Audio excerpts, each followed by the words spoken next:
Hello दोस्तों, आप सभी को प्रभु यीशु मसीह के नाम में जय मसीह की, परमेश्वर के नाम की स्तुति और महिमा हो। फिर से मैं आप सभी का स्वागत करता हूं हमारे एक और नए वीडियो में। दोस्तों, आज का जो वीडियो है, जिस टॉपिक पर आज मैं ये वीडियो बना रहा हूं, बहुत सारे लोगों के कमेंट के वजह से वीडियो बना रहा हूं, क्योंकि बहुत सारे लोगों ने हमारे वीडियोस में आकर कमेंट किया था कि हमें इस टॉपिक पर वीडियो बनाकर बताइए। जी हाँ दोस्तों, कई बार हमारे वीडियोस में बहुत सारे भाई बहन आप में से अलग अलग तरीके से कमेंट लिखते हैं।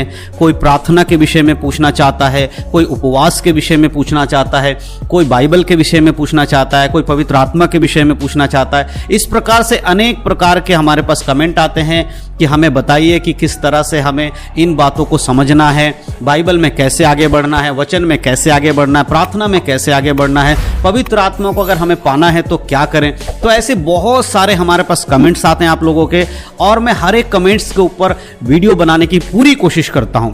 आप अगर हमारे चैनल के सारे वीडियोस को जाकर देखेंगे, लगभग 400-500 के आसपास वीडियोस हैं, आप जाकर अगर उन्हें चेक करेंगे तो आपको पता चल जाएगा कि हम लगभग हर टॉपिक के ऊपर वीडियो बनाते हैं जो कि आपके मसीह जीवन में आगे बढ़ने के लिए आपकी मदद कर सकते हैं। तो आज भी हमने एक टॉपिक लिया है जो कि आप लोगों के कमेंट के द्वारा ही हमारे पास आया था। काफी दिनों से इस विषय के ऊपर लोग हमसे पूछ रहे थे, फिर हमने इस वीडियो को बनाने का निर्णय लिया, और आज मैं कुछ ऐसी बातें आपको बताने वाला हूं जिनको सुनने के बाद आप इस टॉपिक को बड़े आसानी से समझ जाएंगे। अगर आपके मन में भी ये सवाल होगा तो उसका जवाब आपको आज के वीडियो में मिलने वाला है। तो आज का जो टॉपिक मैंने लिया है, जिस विषय पर आज मैं वीडियो बनाने वाला हूं, वो है बाइबल कैसे पढ़ें या बाइबल पढ़ने का तरीका क्या है। जी हां दोस्तों, आज मैं आपको बताऊंगा कि अगर आप एक मसीह हैं तो आपके लिए बाइबल पढ़ना बहुत जरूरी है, अनिवार्य है। लेकिन बहुत बार बहुत सारे लोग मुझे ये कहते हैं कि ब्रदर, हम बाइबल तो पढ़ते हैं, बाइबल हमें याद नहीं होता है, बाइबल जब हम पढ़ते हैं हम समझ नहीं पाते कि हमने क्या पढ़ा है।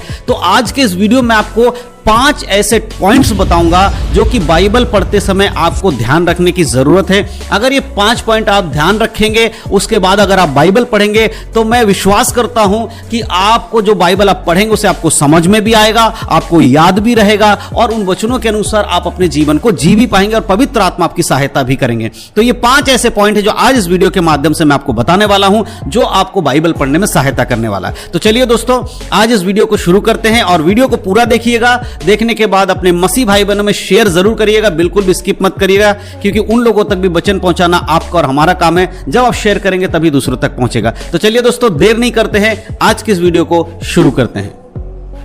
तो दोस्तों, जैसे कि मैंने वीडियो में आज शुरुआत में आपको बता दिया कि आज मैं जो टॉपिक पर बात करने वाला हूं वो टॉपिक है बाइबल कैसे पढ़ें और बाइबल पढ़ने का सही तरीका क्या है।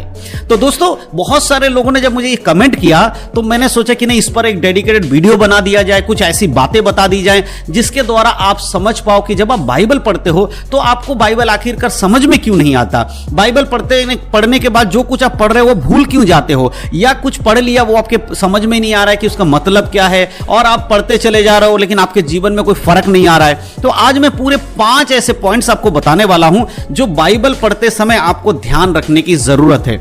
अगर आप इन 5 पॉइंट्स पर गौर करेंगे, अपने जीवन में लागू करेंगे, तो आप बाइबल जब भी पढ़ेंगे आपको बाइबल समझ में आएगा, बाइबल आपको याद रहेगा, सारी घटनाएं जो बाइबल में लिखी हैं उनको भी आप आसानी से समझ पाएंगे, पवित्र आत्मा आपकी मदद करेंगे। तो सबसे पहले मैं एक वचन आप लोगों के लिए पढ़ना चाहता हूं, उसके बाद हम वचन में इसे आज के वीडियो में आगे बढ़ेंगे। तो हम पढ़ेंगे यूहन्ना रचित सुसमाचार, उसका 6 अध्याय और 35 आयत।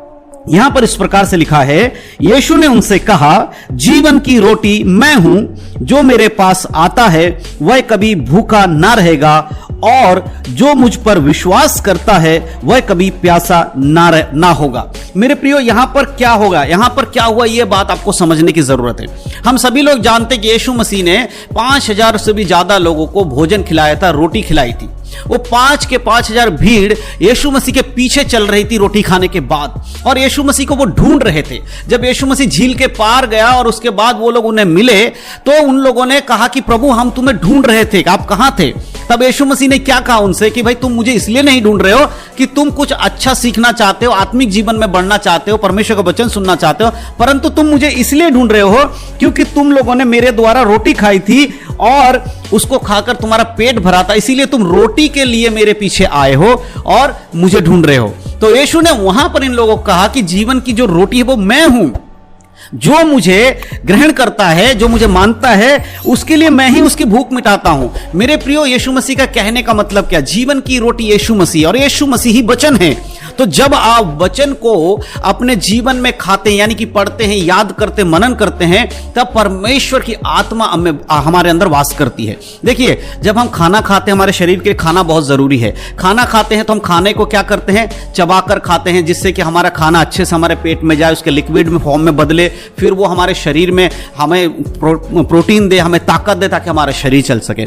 उसी प्रकार यीशु मसीह के वचन को जब हम पढ़ते हैं, मनन करते हैं, उसको चबा चबा कर मनन करते हैं। चबाना मतलब बार बार उसको रिपीट करके जब हम उसको अपने शरीर में, अपने आत्मा में लेते हैं, तब वो हमारे आत्मिक जीवन में ताकत और बल देता है, जिससे कि हम एक मजबूत आत्मिक जीवन में जी सकते हैं, मजबूत विश्वासी बन सकते हैं। तो यीशु मसीह का कहने का मतलब कि जैसे उन्होंने कहा कि तुम खाना खाए थे इसलिए मेरे पीछे आए हो, लेकिन याद रखो जीवन की रोटी मैं हूं। आज सिर्फ बाइबल के वचन पढ़कर नहीं जाना है, आपको बाइबल का वचन पढ़ना कैसे है वो समझना जरूरी है। जैसे एक भोजन करने के लिए खाने को मुंह में डाला, निगल गए, ऐसा नहीं है। उसको तरीका है, उसको हाथों से तोड़ना है, मुंह पे रखना है, चबाना है, फिर उसको निगलना है, ताकि हमारे शरीर का अच्छा हो। उसी प्रकार बाइबल पढ़ने के भी कुछ तरीके हैं। तो सबसे पहला जो पॉइंट है वो ये है, बाइबल पढ़ने से पहले, यानी कि बाइबल जैसे ही आप पढ़ना शुरू करते हैं या पढ़ने के मन बना लिए हैं, तो सबसे पहले बाइबल पढ़ने से पहले आपको क्या करना होगा? आपको प्रार्थना करना होगा। जी हां दोस्तों, बहुत सारे लोग बाइबल पढ़ना शुरू कर देते हैं, लेकिन बाइबल पढ़ने से पहले प्रार्थना नहीं करते हैं। बाइबल को लिखने वाला व्यक्ति कौन है? पवित्र आत्मा, और वही पवित्र आत्मा हमारे अंदर वास करती है। जब तक पवित्र आत्मा आपको बाइबल के ज्ञान ना दे, उसके भेदों को ना बताए, आप नहीं समझ पाएंगे। इसीलिए बाइबल पढ़ते समय आपको सबसे पहले बाइबल खोलना नहीं है, बाइबल को लेना है, थोड़ी देर प्रार्थना करना। मैं नहीं कह रहा हूं कि बहुत लंबा प्रार्थना आप करिए, आप कुछ देर प्रार्थना करिए और परमेश्वर से कहिए, प्रभु आप जो इस बाइबल को लिखने वाले हैं, परमेश्वर ये शब्द आपका है, परमेश्वर आपके मुंह से निकला वो शब्द है, आज मैं इसे पढ़ने वाला हूं, परमेश्वर मेरे अंदर आप कार्य करिएगा, ताकि जो वचन परमेश्वर हम नहीं समझ पाते हैं, जो भेद की बातें हम नहीं समझ पाते हैं, वो आप हमें समझाइए पवित्र आत्मा। इस तरह से जब आप प्रार्थना करके बाइबल को पढ़ना शुरू करेंगे, आपको परमेश्वर की आत्मा अंदर से बाइबल की बातों को समझाना शुरू करेगा। आपको पता चलेगा कि हां, बाइबल में क्यों लिखा गया है, किस लिए लिखा गया, कब लिखा गया, ये सारे भेद की बातें परमेश्वर आपको समझाएंगे। तो यह तरीका आपको हमेशा करना है, बाइबल पढ़ने से पहले प्रार्थना करके बाइबल को पढ़ना शुरू करना है। दूसरा जो पॉइंट है, दूसरा जो तरीका है जो आपको ध्यान रखने की जरूरत है, वो ये है, बाइबल को बीच बीच में से नहीं पढ़ना है। जी हाँ दोस्तों, बहुत सारे लोग बाइबल को कैसे पढ़ते हैं? बाइबल को लिया और उसके बाद वो कोई भी एक किताब खोल लेते हैं, चाहे वो भजन संहिता हो, यहोशू हो, व्यवस्था विवरण हो, मती हो, यूहन्ना हो, प्रकाशित वाक्य हो, ऐसे कोई एक पेज खोल लेते हैं या अध्याय खोल लेते हैं और वहीं से पढ़ना शुरू कर देते हैं। देखिए, ऐसा नहीं है। बाइबल को आपको बीच बीच में से ना पढ़ें, बाइबल को एक तरीके से कंटेस्ट में पढ़ना है, सीरियल से पढ़ना है, ताकि आपको आगे वाली घटनाओं को भी जब आप पता चलेगा, तभी तो आप बाद की जो घटना है उनको आपको पता लग पाएगा।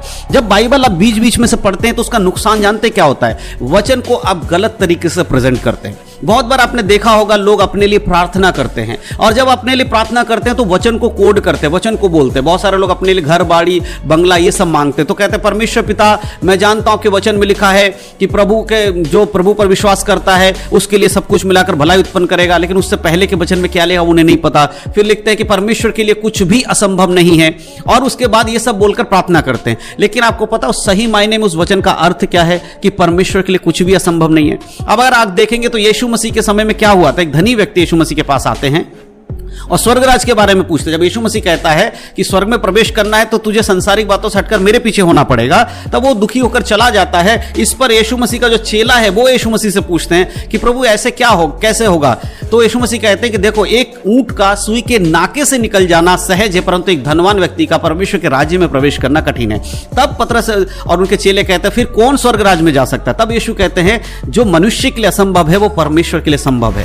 तो इसका मतलब यह वचन उस समय क्यों कहा गया था? उद्धार के विषय में कहा गया था। परमेश्वर उद्धार देने वाला है, जो लगता है कि असंभव है लेकिन परमेश्वर से संभव कर सकता है। लेकिन वचन बीच बीच में से पढ़ने के कारण लोगों को वो वचन कहां इस्तेमाल कर रहे हैं? प्रार्थना में, कि भाई हमें गाड़ी मिल जाए, बंगला मिल जाए, और आपने कहा था कि सब कुछ कुछ जो परमेश्वर के हाथ में दो वो सब पूरा करेगा, परमेश्वर के लिए कुछ भी असंभव नहीं है। तो ये प्रॉब्लम होता है जब बाइबल को आप बीच बीच में से पढ़ते हैं। तो इसीलिए जब भी आप बाइबल पढ़े, आप बाइबल को सीरियल से एक लाइन से पढ़ते जाइए। जहां पर आपका एक दिन हम पढ़ते हैं आपका पेज खत्म हो जाता है, वहां पर बाइबल के अंदर आप निशान लगाइए, आप देखेंगे एक रिबन होता है, उस रिबन को रखिए और अगले दिन फिर उसके आगे का पढ़िए। इस तरह से आप बाइबल को पढ़ेंगे तो आपको बहुत अच्छे से समझ में आएगा। ये तो था दूसरी बात। तीसरा पॉइंट हम अगर देखते हैं वो ये है,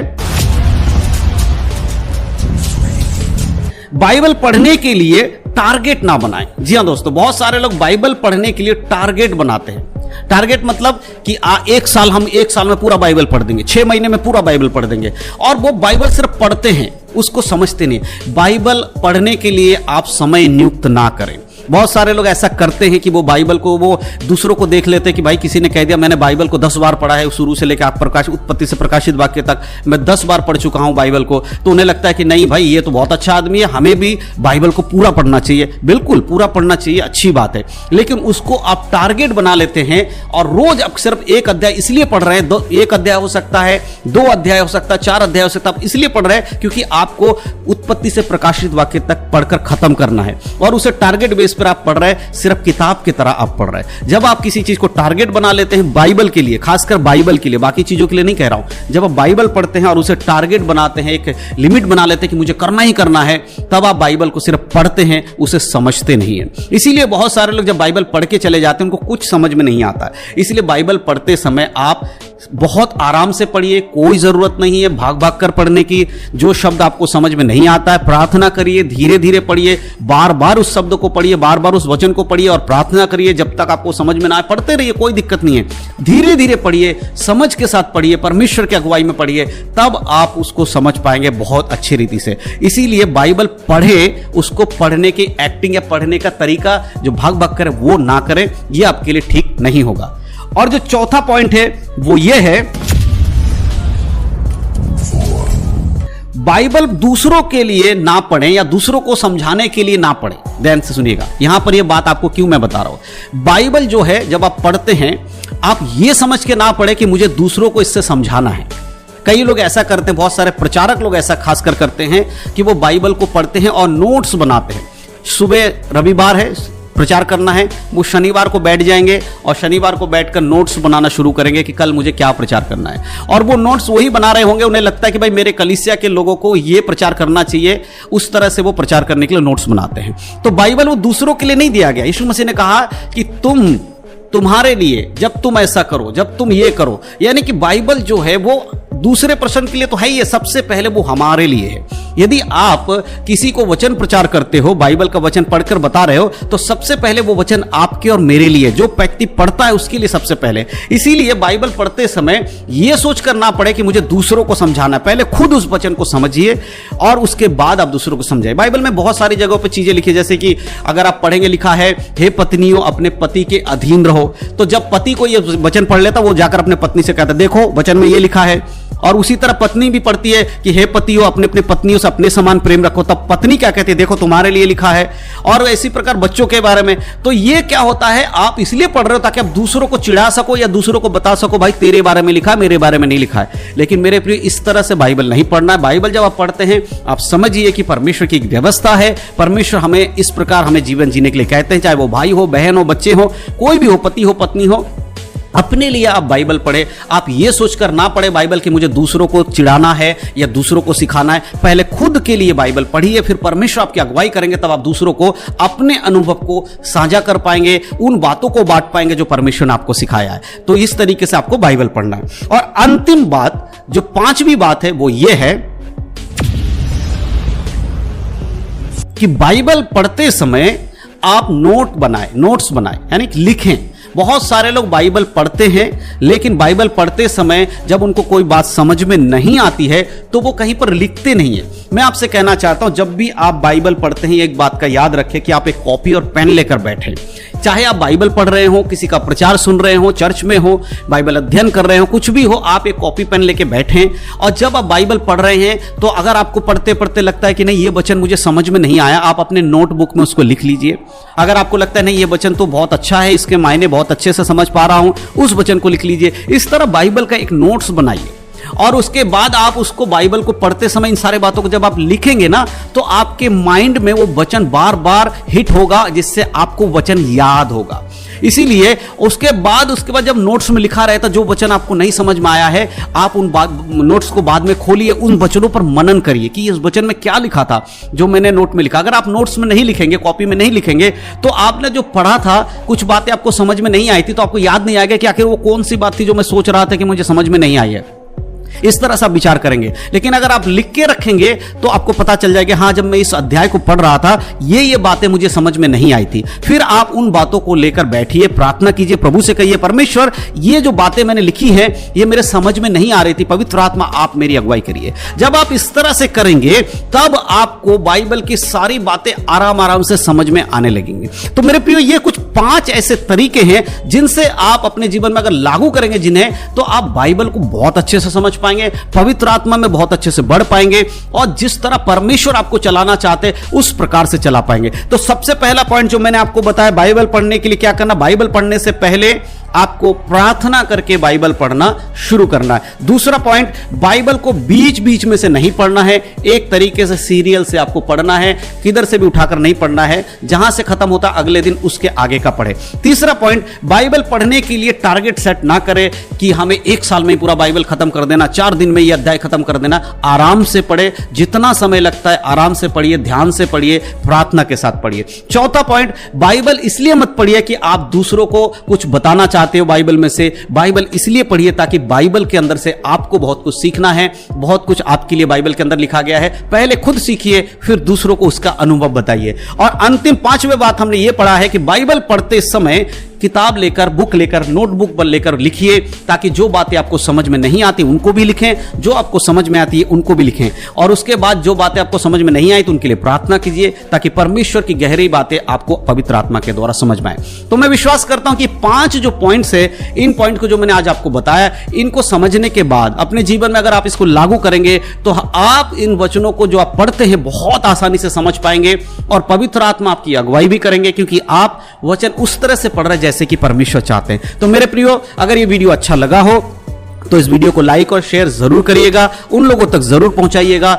जिनको वचन की जरूरत है। जैसे आपने आज इस वीडियो को देखा, कुछ सीखा है, ऐसे बहुत सारे लोग हैं जिन्हें इन वचनों के बारे में नहीं पता, इन बातों के बारे में नहीं पता। तो प्लीज आप अपने ग्रुप में, फेसबुक में, जहां कहीं भी शेयर कर सकते शेयर करिए, ताकि उन लोगों तक ये परमेश्वर का वचन पहुंचे। परमेश्वर इन वचनों के द्वारा, इन बातों के द्वारा आप सबको आशीष दे। यीशु मसीह के नाम में आप सबको जय मसीह की। God bless you. आशीषित रहे, प्रभु में बढ़े, उद्धार में बने रहे, यीशु मसीह के नाम में जय मसीह की।